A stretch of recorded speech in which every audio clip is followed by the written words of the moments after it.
ఇంతలా మధుకృష్ణ. ఈరోజు మన గంగపురం గ్రామంలో స్వతంత్ర అభ్యర్థిగా బరిలో ఉన్న బండారం చిరంజీవి గారితో ఉన్నాము. వారికి బ్యాట్ గుర్తొచ్చింది. గతంలో వీరు ఎంఆర్పిఎస్ తరపున ఎన్నో పోరాటాలు చేశారు, ప్రజలలో ఉన్నారు.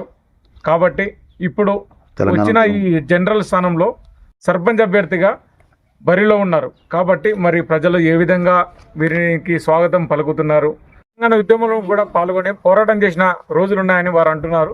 మరి వీరికి గ్రామ ప్రజలు ఏ విధంగా స్వాగతం పలుకుతున్నారు మరి అనే విషయాన్ని, వారు ఒకవేళ గెలిస్తే ఎలాంటి కార్యక్రమాలు చేస్తారు, అభివృద్ధి కార్యక్రమాలు ప్రజలకు ఏ విధంగా అందుబాటులో ఉంటారనే విషయాన్ని వారి మాటలలో తెలుసుకుందాం. ఈరోజు గంగాపురం గ్రామ సర్పంచ్ అభ్యర్థిగా బరిలో ఉన్నాను.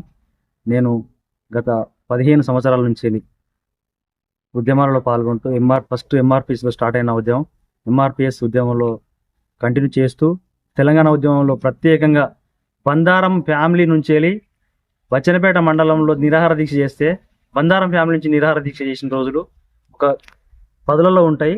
మా ఫ్యామిలీ నుంచి, మా బండారం కుటుంబం నుంచే నిరాహార దీక్షలో కూర్చోబెట్టిన రోజులు, దానికి బాధ్యత నేను వహించిన.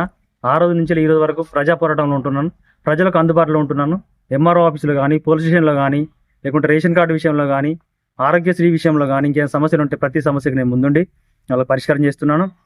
అదేవిధంగా పేద ప్రజలకు చాలామందికి మన సొంత ఆర్థికంగా కూడా వాళ్ళు లేని పరిస్థితుల్లో అత్యవసర సమయాల్లో ఆదుకోవడం జరుగుతుంది. ఇలాంటి విషయంలో నేను ఎప్పుడూ ముందంజలో ఉంటా, ప్రజాసేవలో ఉంటానని చెప్పేసి ఈ బరిలో నిలబడడం జరిగింది. ఈరోజు నాకు ఏ ఇంటికి గడపకి వెళ్ళినప్పుడు కూడా ప్రతి ఒక్కరు మంచి పలకరింపుతో స్వాగతం పలుకుతున్నారు. బిడ్డ, నువ్వు ఉండాలే గ్రామంలో, గ్రామ అభివృద్ధి కావాలంటే నువ్వు ముందు ఉండాలే, నీకు అత్యధిక మెజార్టీతో గెలిపించుకుంటావు, నువ్వు మా బిడ్డ అనే విధంగా మాట్లాడుతూ ఉన్నారు. ఇదే విధంగా నేను గెలిస్తే గ్రామానికి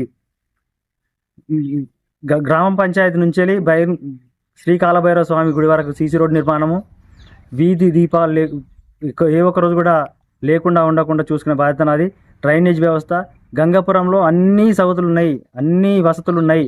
వాటిని సరి అయిన క్రమంలో వాడకనే ఈ గ్రామ పరిస్థితి ఈ విధంగా ఉంది తప్ప అన్ని వసతులు ఉన్నాయి. చిన్న విలేజ్, నన్ను గెలిస్తే తెలంగాణ స్టేట్లోనే ఆదర్శ గ్రామంగా తీర్చిదిద్దా, ఇది నేను హామీ ఇస్తున్నాను.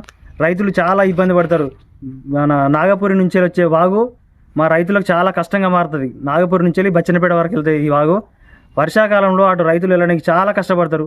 రోజులు ఆలింపూర్ నుంచి వెళ్ళి రోడ్డు ఎమ్మడి తిరిగి వచ్చిన రోజులు ఉన్నాయి. అలాంటి సమస్య లేకుండా నేను Gangapuram to Veerannapeta road already నేను ఏఈ గారితో మాట్లాడి ఎస్టిమేట్లో ఉన్నది, ఎలక్షన్ కోడ్ రావడం ఆగిపోయింది. నన్ను గెలిపిస్తే ఒక 1 year లోపు ఆ రోడ్డు కంప్లీట్ చేయించే బాధ్యత నేను తీసుకుంటా అని చెప్తా ఉన్నాను. అదేవిధంగా గంగాపురంలో దాదాపుగా సీసీ రోడ్లు ఉన్నాయి, 1-2 రోడ్లు లేవు. ఆ రోడ్ల నిర్మాణానికి ఫస్ట్ కృషి చేస్తా. ఫస్ట్ పెద్ద సమస్య ఏంటంటే గంగాపురంలో కోతుల నివారణ. కోతులు ఇండ్లకు వచ్చి మహిళలను కరవడం కానీ, ఇంట్లో ఉన్న పప్పులు అవి అన్ని వస్తువులు ఎత్తుకపోవడం జరుగుతుంది. ఫస్ట్ వాటి మీద చర్య తీసుకుంటా. నేను ఒకవేళ సర్పంచ్గా గెలిస్తే ప్రమాణ స్వీకారం రోజే ఒక కమిటీ వేసి కోతుల నివారణకు చర్య తీసుకుంటా అని చెప్పేసి నేను హామీ ఇస్తా ఉన్న గంగాపురం గ్రామ ప్రజలకు. ఇది దయచేసి అందరూ కలిసి నన్ను గంగాపురం గ్రామ ప్రజలు గాడు గుర్తుకు ఓటేసి గెలిపిస్తారని మనస్ఫూర్తిగా కోరుకుంటున్నాను.